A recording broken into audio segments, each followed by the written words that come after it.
Del dolor al placer. Mi suegro me hizo olvidarlo todo, corazón roto fuego. Antes de sumergirte por completo en esta historia emocionante, no olvides dejar tu like y suscribirte al canal, eso me ayudará muchísimo en este comienzo. Y cuéntame, ¿desde qué ciudad nos estás viendo? Nos encantaría saberlo, déjalo en los comentarios. La brisa cálida de Guadalajara acariciaba mi rostro mientras contemplaba el jardín de la mansión de los Montero, donde hace apenas 3 años había celebrado mi boda con Ricardo.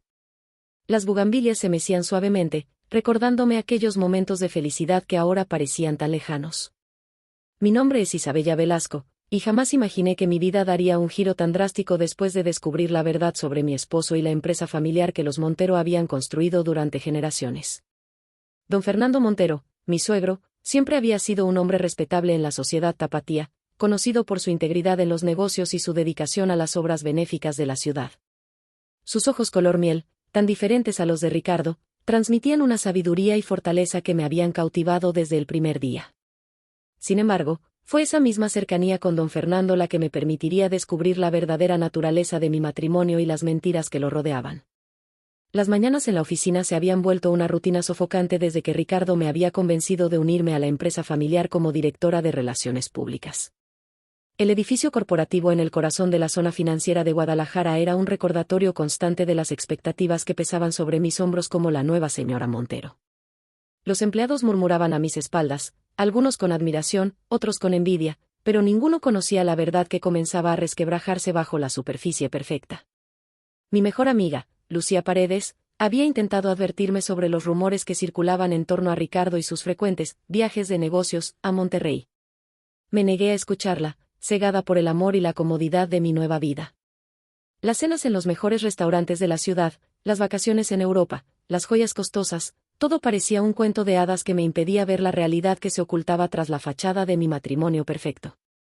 Don Fernando pasaba cada vez más tiempo en la oficina, supervisando personalmente los proyectos que Ricardo supuestamente dirigía. Sus miradas de preocupación cuando mi esposo cancelaba reuniones importantes o llegaba tarde a las juntas directivas comenzaron a despertar mis sospechas. Había algo en la forma en que mi suegro protegía la empresa, como si temiera que algo o alguien pudiera destruir el legado que había construido con tanto esfuerzo. Las primeras grietas en mi matrimonio comenzaron a aparecer durante la celebración del aniversario de la empresa. Ricardo había prometido dar un discurso importante, pero nunca llegó. Don Fernando tuvo que tomar su lugar, improvisando palabras de agradecimiento mientras yo observaba, mortificada, cómo los invitados intercambiaban miradas de compasión. Esa noche, al regresar a casa, encontré el primer indicio de que mi vida estaba a punto de cambiar para siempre. Los documentos que descubrí en el estudio de Ricardo revelaban una red de engaños que iba más allá de una simple infidelidad. Estados financieros manipulados, contratos fantasma, y lo más doloroso, fotografías que confirmaban las advertencias de Lucía. Mi esposo no solo me traicionaba a mí, sino también a su padre y a la empresa que tanto significaba para la familia Montero. El peso de la verdad me golpeó como una tormenta tropical, arrasando con todas mis certezas y dejándome completamente vulnerable. Las lágrimas corrían por mis mejillas mientras organizaba la evidencia, sabiendo que cada página que leía me alejaba más del futuro que había imaginado. Don Fernando me encontró así, destrozada y rodeada de papeles incriminatorios, en medio de la noche. Su reacción no fue la que esperaba. En lugar de defender a su hijo o intentar ocultar la verdad, se sentó a mi lado y comenzó a hablar. Me contó sobre sus propias sospechas, sobre cómo había intentado proteger la empresa mientras investigaba las actividades de Ricardo. En sus palabras había dolor, pero también una determinación que me sorprendió: no permitiría que su hijo destruyera todo por lo que había luchado. Las siguientes semanas fueron un torbellino de emociones y decisiones difíciles. Don Fernando se convirtió en mi único aliado dentro de la familia Montero, guiándome a través del proceso de documentar cada irregularidad y prepararnos para las consecuencias que se avecinaban. Su presencia constante y su apoyo incondicional comenzaron a despertar en mis sentimientos que me negaba a reconocer. La confrontación con Ricardo era inevitable, pero ninguno de nosotros estaba preparado para lo que descubriríamos. La red de mentiras era más profunda de lo que imaginábamos, y las ramificaciones de sus acciones amenazaban con destruir no solo a la empresa, sino a toda la familia. Mientras observaba a don Fernando enfrentarse a la traición de su propio hijo, sentí que algo dentro de mí comenzaba a cambiar irremediablemente. El sonido de pasos acercándose me devuelve al presente, al jardín donde todo comenzó. La venganza que planeamos no sería rápida ni simple, pero teníamos algo más poderoso de nuestro lado, la verdad. Y mientras don Fernando se acerca con esa mirada que me hace temblar, sé que este es solo el comienzo de nuestra historia. Las noches en la mansión Montero se habían vuelto insoportablemente largas desde mi descubrimiento. Ricardo aumentaba sus ausencias, mientras don Fernando y yo trabajábamos en silencio, recopilando evidencia y trazando nuestra estrategia. El aroma del café de Veracruz que mi suegro preparaba personalmente se había convertido en el único consuelo durante esas interminables sesiones en su despacho, donde cada documento que revisábamos revelaba una nueva capa de traición. Los empleados de la empresa comenzaron a notar cambios sutiles en la dinámica familiar. Las miradas furtivas entre Ricardo y su secretaria, Mariana Ochoa, se volvieron más evidentes, especialmente durante las reuniones de la junta directiva. Don Fernando mantenía una fachada de calma profesional, pero podía ver cómo sus nudillos se blanqueaban cada vez que su hijo presentaba informes manipulados sobre los proyectos en Monterrey. La tensión alcanzó su punto máximo durante una cena familiar en el restaurante más exclusivo de la zona rosa de Ciudad de México, donde nos habíamos reunido para celebrar el cumpleaños de doña Carmen, mi suegra. Ricardo llegó tarde, como de costumbre, pero esta vez el perfume de otra mujer en su camisa era inconfundible. Don Fernando me miró con una mezcla de dolor y determinación, mientras su esposa fingía no notar la evidente infidelidad de su hijo. Una tarde, mientras revisaba los archivos en la oficina de Ricardo, encontré algo que cambiaría el curso de nuestra investigación. No solo estaba desviando fondos de la empresa para mantener una vida paralela con Mariana, sino que también había establecido una empresa fantasma en Cancún que utilizaba para lavar dinero del narcotráfico. El descubrimiento me dejó sin aliento, y cuando don Fernando lo confirmó, vi por primera vez lágrimas en sus ojos. La complicidad entre don Fernando y yo crecía con cada día que pasaba. Nuestras reuniones secretas se extendían hasta altas horas de la noche, y comenzamos a compartir más que solo información sobre la investigación. Me contaba historias de su juventud en Guanajuato, de cómo había construido la empresa desde cero, y de los sueños que alguna vez tuvo para su hijo. En sus palabras había una vulnerabilidad que me hacía verlo de una manera completamente diferente. Lucía, quien seguía siendo mi confidente, me advirtió sobre los peligros de la cercanía con mi suegro. Ten cuidado, Isabella, me dijo durante uno de nuestros almuerzos en el mercado de San Juan, la venganza y el dolor pueden confundir los sentimientos. Sus palabras resonaban en mi mente cada vez que me encontraba perdida en la mirada de don Fernando, preguntándome si lo que sentía era simplemente gratitud o algo más profundo. La situación se complicó cuando Ricardo comenzó a sospechar de nuestras investigaciones. Las cámaras de seguridad de la oficina captaron el momento en que entró al despacho de su padre en medio de la noche, buscando desesperadamente algo que pudiera incriminarnos. Don Fernando había sido precavido, guardando toda la evidencia en una caja de seguridad en el banco, pero el incidente nos demostró que el tiempo se agotaba. Los rumores en la alta sociedad tapatía comenzaron a circular como fuego en campo seco. Las amistades se dividieron entre quienes apoyaban a Ricardo, seducidos por su carisma y sus mentiras, y quienes permanecían leales a don Fernando, reconociendo en él la integridad que había caracterizado siempre a los Montero. Yo me encontraba en el centro de esta tormenta, sostenida únicamente por la fuerza que mi suegro me transmitía. Una noche, después de una particularmente agotadora sesión de revisión de documentos, don Fernando me sorprendió con una confesión que sacudió mis cimientos. Me reveló que había descubierto conexiones entre Ricardo y un cártel de Sinaloa, y que temía por mi seguridad. Su mano temblorosa sobre la mía transmitía más que preocupación, había un calor en su toque que enviaba escalofríos por mi espalda. La confrontación con Mariana fue inevitable. La encontré en el estacionamiento del edificio corporativo, y en lugar de la furia que esperaba, me recibió con lágrimas y una USB llena de información que probaba la culpabilidad de Ricardo. Ella también había sido engañada, manipulada para participar en sus esquemas ilegales con promesas de amor y un futuro juntos. Su testimonio sería crucial para nuestro plan. Las pesadillas comenzaron a ser frecuentes, sueños donde Ricardo descubría nuestra investigación y tomaba represalias violentas. Don Fernando, notando mi agotamiento, insistió en que me mudara temporalmente a un departamento seguro que la empresa mantenía en la zona de Providencia. Lo que no esperaba era que él también pasaría cada vez más tiempo allí, bajo el pretexto de protegerme. El plan de venganza tomaba forma con cada nueva pieza de evidencia que recolectábamos. Don Fernando había contactado discretamente a las autoridades federales, preparando el terreno para una intervención que no solo expondría los crímenes de Ricardo, sino que también protegería el legado de la empresa. Mientras tanto, yo luchaba con sentimientos cada vez más confusos hacia el hombre que se había convertido en mucho más que mi suegro y aliado. La noche que cambió todo llegó sin previo aviso, envuelta en la típica calma que precede a las tormentas del Bajío mexicano. El departamento en Providencia se había convertido en nuestro refugio, un espacio donde don Fernando y yo podíamos trabajar sin las miradas inquisitivas de la sociedad tapatía. Esa noche, mientras revisábamos los últimos documentos que Mariana nos había proporcionado, un corte de luz repentino sumió el lugar en la oscuridad. Los pasos en el pasillo exterior nos alertaron de que no estábamos solos. Don Fernando reaccionó instintivamente, apagando nuestros celulares y guiándome hacia el cuarto de seguridad que había instalado semanas atrás. El espacio reducido nos obligó a permanecer peligrosamente cerca, su respiración agitada mezclándose con la mía mientras escuchábamos cómo forzaban la cerradura principal del departamento. Las voces de Ricardo y dos hombres desconocidos resonaron en la sala, buscando frenéticamente los documentos que sabían que teníamos en nuestro poder. Don Fernando me mantenía protegida entre sus brazos, su cuerpo tenso como una cuerda de guitarra. El aroma de su loción, mezclado con el inconfundible olor a peligro, despertaba en mis sensaciones que me negaba a reconocer en un momento tan crítico. La confrontación era inevitable cuando Ricardo descubrió el cuarto de seguridad. Los golpes en la puerta blindada resonaban como truenos, mientras sus amenazas se volvían cada vez más violentas.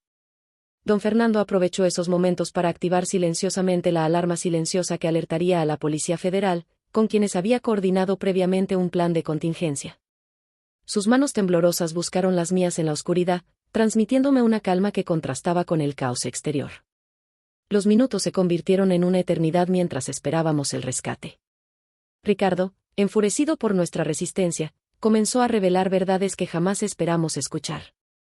No solo confesó sus crímenes financieros y su relación con el narcotráfico, sino que también reveló un plan para tomar control total de la empresa mediante la eliminación física de su propio padre.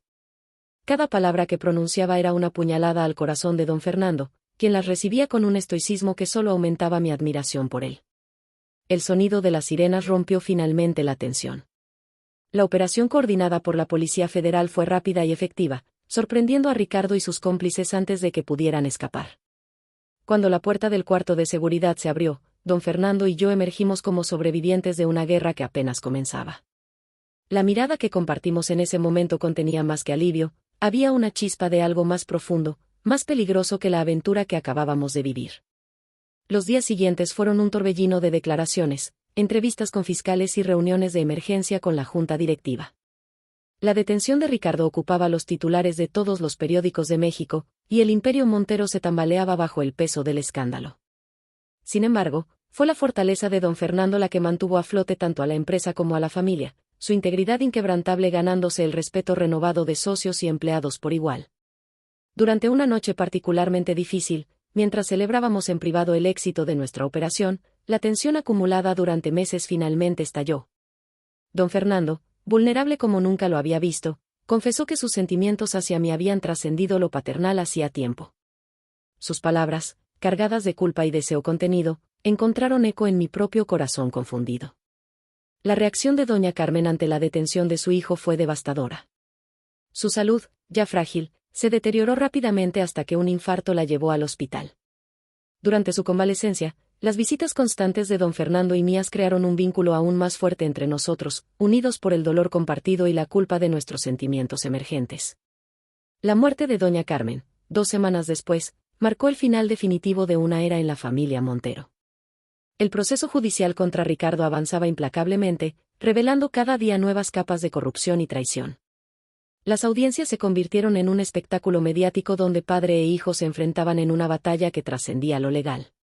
Don Fernando mantenía su dignidad intacta, mientras yo observaba desde mi lugar como testigo principal, sintiendo como cada declaración nos acercaba más a una libertad que ninguno de los dos se atrevía a nombrar. La transformación en nuestra relación fue gradual pero irreversible. Las noches de trabajo se convirtieron en cenas íntimas, las conversaciones profesionales dieron paso a confesiones personales, y las miradas furtivas se volvieron cada vez más evidentes. El escándalo que se avecinaba sería posiblemente mayor que el de Ricardo, pero algo había cambiado en nosotros, ya no nos importaba el qué dirán. Un mes después de la detención de Ricardo, durante una cena en el departamento de Providencia, don Fernando finalmente cruzó la línea que habíamos estado bordeando. Su beso, cargado de años de deseo reprimido y culpa, marcó el verdadero punto de inflexión en nuestra historia. La venganza había dado paso a algo más profundo, más peligroso, más real. La sociedad tapatía ardía con los rumores sobre la cercanía entre don Fernando y yo, mientras el juicio contra Ricardo continuaba su curso en los tribunales federales. Las miradas reprobatorias nos seguían en cada evento social, pero habíamos aprendido a encontrar fuerza en nuestra complicidad. El restaurante del Hotel Matilda en San Miguel de Allende se convirtió en nuestro refugio, lejos de los ojos inquisidores de Guadalajara.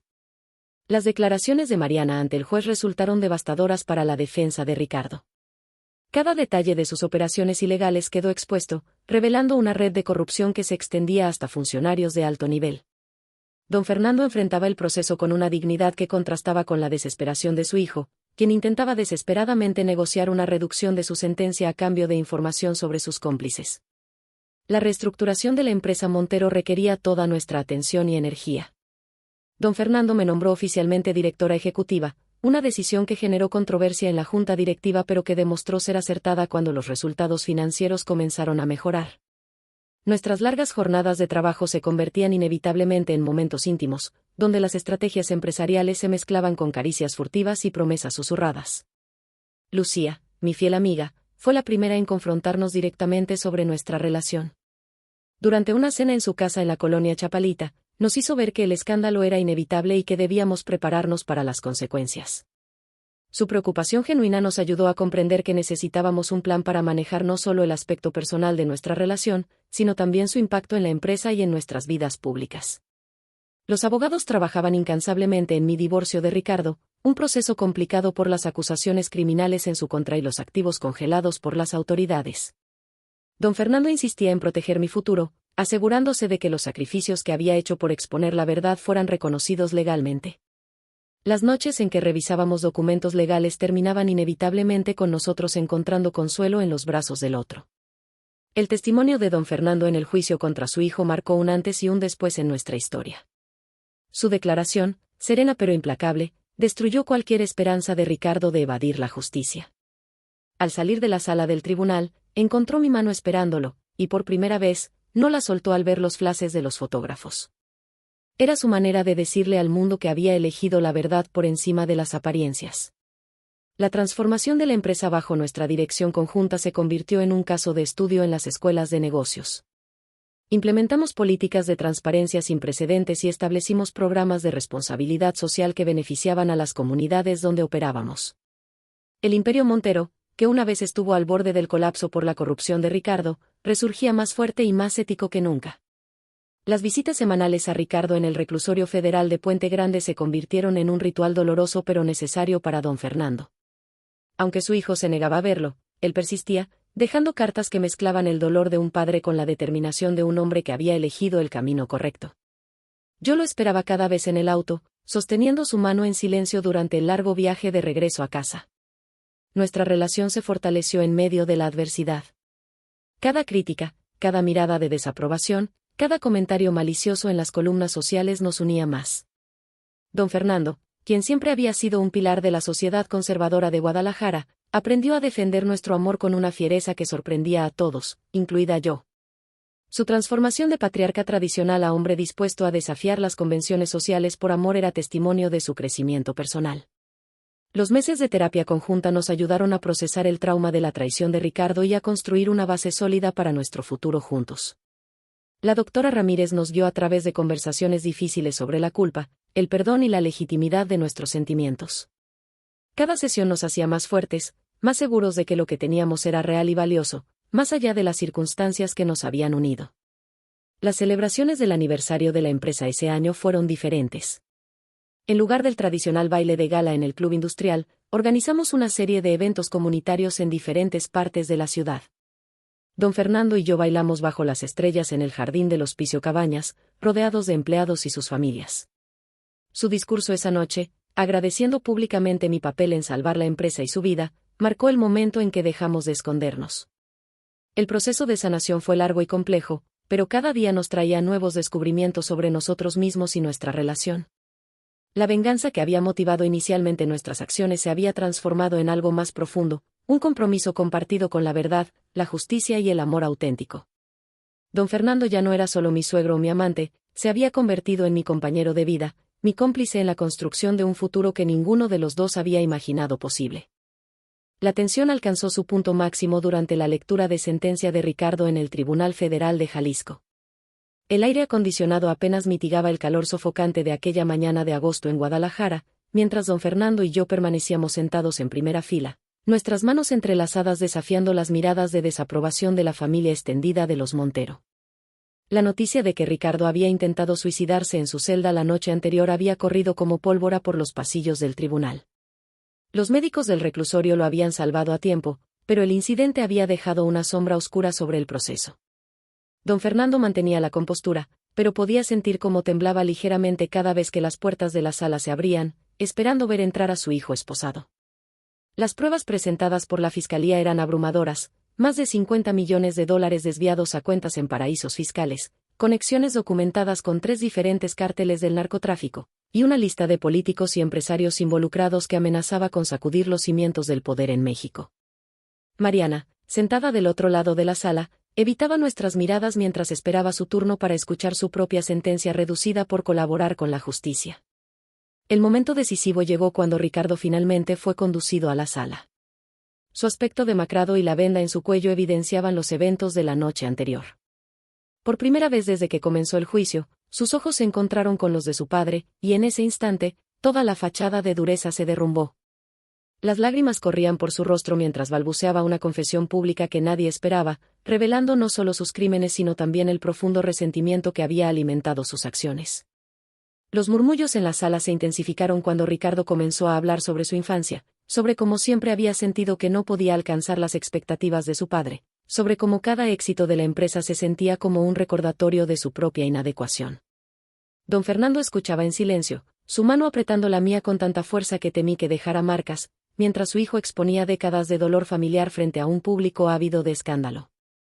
La seguridad del tribunal se vio puesta a prueba cuando uno de los socios comerciales de Ricardo, presente en la audiencia, intentó acercarse amenazantemente a don Fernando.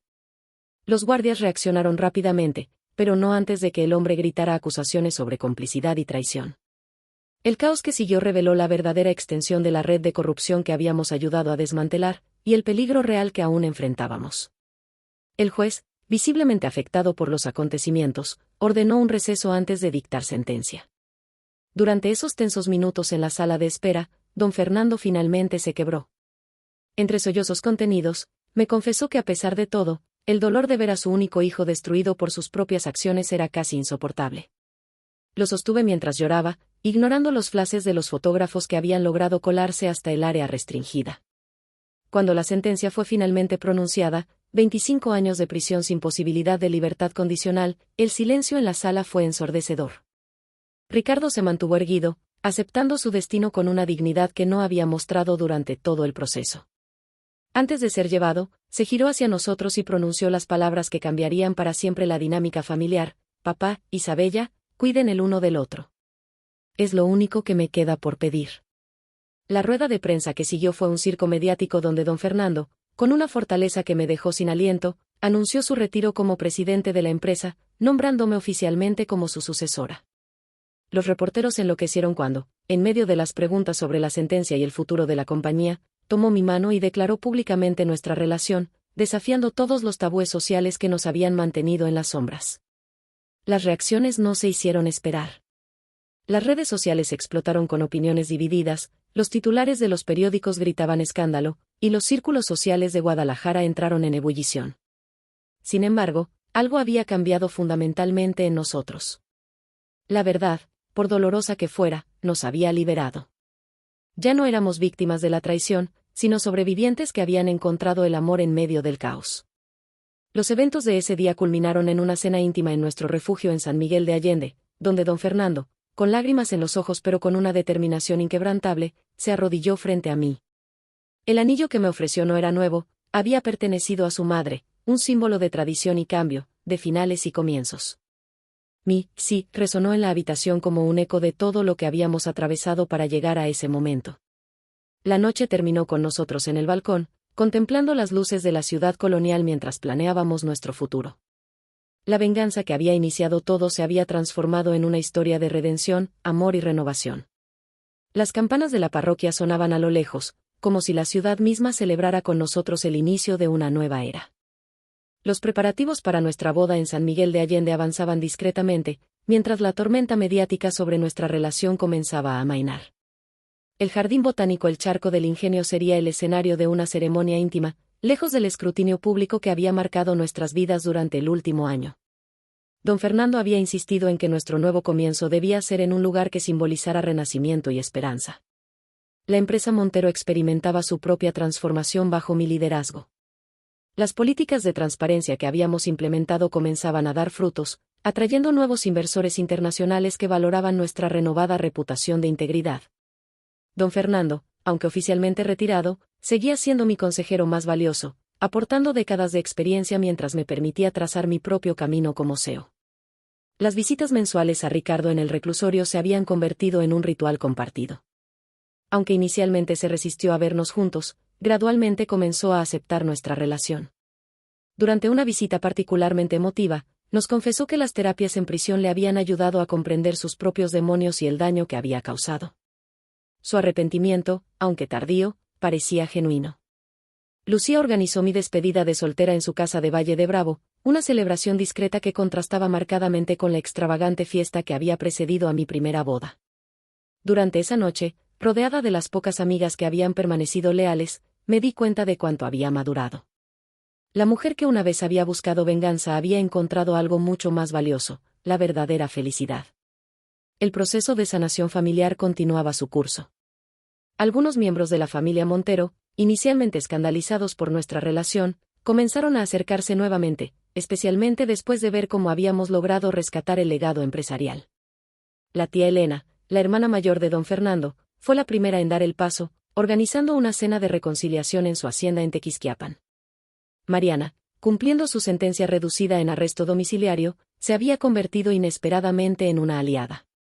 Su testimonio no solo había sido crucial para el caso contra Ricardo, sino que también nos había ayudado a identificar y cerrar todas las operaciones ilegales que quedaban.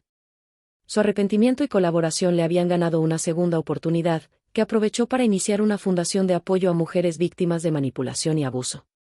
La semana antes de la boda, don Fernando me sorprendió con un viaje relámpago a la Ciudad de México. En el restaurante del Hotel Condesa DF, me entregó los documentos que oficialmente me transferían el 51% de las acciones de la empresa. El futuro de los Montero está en tus manos, me dijo con lágrimas en los ojos, y no podría estar en mejores manos. El gesto iba más allá de la confianza empresarial, era su manera de decirle al mundo que yo era su igual. El día de nuestra boda amaneció con una suave llovizna que los lugareños consideraban de buena suerte. El vestido, un diseño sobrio de Carolina Herrera, reflejaba la elegante simplicidad que habíamos elegido para nuestra nueva vida. Don Fernando me esperaba en el altar improvisado entre los cactus centenarios del jardín botánico, su sonrisa iluminando el cielo nublado de San Miguel. Los votos que intercambiamos hablaban no solo de amor, sino de redención, de segundas oportunidades y de la fuerza que habíamos encontrado el uno en el otro. Cuando el juez nos declaró marido y mujer, el sol finalmente se asomó entre las nubes, bañando el jardín en una luz dorada que parecía bendecir nuestra unión. La recepción, celebrada en el Hotel Rosewood, fue una mezcla perfecta de elegancia y calidez.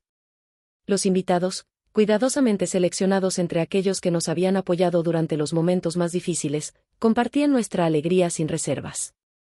El brindis de Lucía, emotivo y sincero, capturó perfectamente nuestra historia. Del dolor nació el amor más puro, y de la traición, la verdad más hermosa. Las primeras semanas de nuestro matrimonio las pasamos viajando por Europa, lejos del mundo corporativo y los recuerdos dolorosos. En cada ciudad que visitábamos, construíamos nuevos recuerdos, transformando nuestra historia de venganza en una de amor y renovación. Don Fernando, libre al fin de las expectativas sociales que lo habían encadenado durante décadas, se permitió ser simplemente feliz. La última noticia que recibimos antes de regresar a México fue que Ricardo había comenzado a escribir sus memorias en prisión. Su editor nos había enviado un adelanto del prólogo, donde reconocía sus errores y expresaba su esperanza de que su historia sirviera como advertencia para otros. Era su manera de contribuir a la sanación familiar, aunque fuera desde la distancia. 5 años han pasado desde aquella boda en San Miguel de Allende, y la vida ha encontrado su propio ritmo en nuestra nueva realidad. La mansión Montero, una vez escenario de traiciones y dolor, ahora resuena con las risas de nuestra pequeña Luciana, nombrada en honor a mi fiel amiga quien nunca dejó de creer en nosotros. Las bugambilias del jardín siguen floreciendo, pero ahora sus colores parecen más brillantes, como si reflejaran la alegría que ha reemplazado las sombras del pasado. El Grupo Montero se ha convertido en un modelo de gobierno corporativo en América Latina, expandiendo sus operaciones a nuevos mercados mientras mantiene los valores de transparencia y responsabilidad social que implementamos durante la crisis. Mi papel como CEO ha sido reconocido internacionalmente, y las revistas de negocios que antes especulaban sobre el escándalo ahora destacan nuestras innovaciones en sostenibilidad y ética empresarial. Don Fernando, mi esposo y compañero, ha encontrado una nueva pasión en la docencia. Imparte seminarios sobre ética empresarial en el ITESO, compartiendo las lecciones aprendidas de nuestra experiencia con una nueva generación de empresarios. Sus estudiantes lo adoran, no solo por su conocimiento, sino por su honestidad al hablar sobre los errores del pasado y cómo estos nos llevaron a construir algo mejor. Ricardo cumple su sentencia con una dignidad que sorprende a todos. Sus memorias, publicadas hace 2 años, se convirtieron en un éxito inesperado, no por el escándalo, sino por su sincera exploración de las presiones familiares y sociales que pueden llevar a alguien por el camino equivocado. Las regalías del libro van directamente a una fundación que ayuda a jóvenes empresarios a establecer negocios éticos. Las visitas a la prisión son menos tensas ahora. Ricardo ha conocido a su hermana Luciana a través del vidrio de seguridad, y aunque nunca podrá ser parte activa de su vida, se ha convertido en una especie de figura cautivadora para ella. El tío que vive lejos, le decimos, guardando las explicaciones más complejas para cuando sea mayor. Sus cartas semanales, llenas de dibujos y historias infantiles, han ayudado a sanar heridas que creíamos permanentes. Mariana encontró su propia redención. Su fundación ha ayudado a cientos de mujeres a escapar de relaciones tóxicas y situaciones de manipulación. Ocasionalmente la invitamos a dar charlas en la empresa sobre la importancia de reconocer y denunciar comportamientos no éticos. Su historia se ha convertido en un poderoso testimonio de cómo el arrepentimiento sincero puede llevar a la transformación personal. La sociedad tapatía finalmente ha aceptado nuestra relación, aunque algunas lenguas afiladas todavía murmuran en los eventos sociales. Sin embargo, el éxito de la empresa y nuestro compromiso con la comunidad han silenciado a la mayoría de los críticos. Las mismas personas que una vez nos condenaron ahora compiten por invitaciones a nuestros eventos benéficos anuales. Lucía sigue siendo nuestra confidente más cercana y la madrina de nuestra hija. Su valentía al defendernos durante los momentos más oscuros la ha convertido en una parte indispensable de nuestra familia. Las cenas de los domingos en su casa son una tradición sagrada, un recordatorio semanal de la importancia de la lealtad verdadera. La renovada mansión Montero se ha convertido en un símbolo de transformación en Guadalajara. Los jardines, antes cerrados al público, ahora se abren mensualmente para eventos culturales y educativos. El estudio donde una vez descubrí los documentos que iniciaron todo es ahora una biblioteca comunitaria, un espacio donde los jóvenes pueden aprender sobre ética empresarial y responsabilidad social. Don Fernando y yo encontramos nuestro mayor placer en los momentos simples, desayunos tranquilos en la terraza, tardes jugando con Luciana en el jardín, noches compartiendo un vino mientras revisamos los planes para el futuro de la empresa. La diferencia de edad que tanto escándalo causó se ha convertido en una fuente de fortaleza, combinando mi energía innovadora con su sabiduría experimentada. El dolor que una vez nos unió se ha transformado en un amor profundo y maduro, fundamentado en el respeto mutuo y la comprensión. Nuestra historia, que comenzó como una venganza, se ha convertido en un testimonio del poder transformador del amor verdadero. Las traiciones del pasado no han sido olvidadas, pero han sido redimidas por las decisiones que tomamos y el futuro que construimos juntos. Mientras observo a don Fernando jugando con Luciana en el jardín, bajo el mismo cielo que una vez fue testigo de nuestro dolor, comprendo que la vida tiene una manera peculiar de llevarnos exactamente donde necesitamos estar. Del dolor al placer, de la traición al amor, nuestro camino no ha sido convencional, pero ha sido auténticamente nuestro. Y así, la historia que comenzó con una traición termina con una lección sobre el poder del perdón, la fuerza del amor verdadero y la posibilidad de encontrar la felicidad en los lugares más inesperados. Porque a veces, las segundas oportunidades no solo nos permiten reescribir nuestro presente, sino también redimir nuestro pasado y construir un futuro que supera nuestros sueños más salvajes.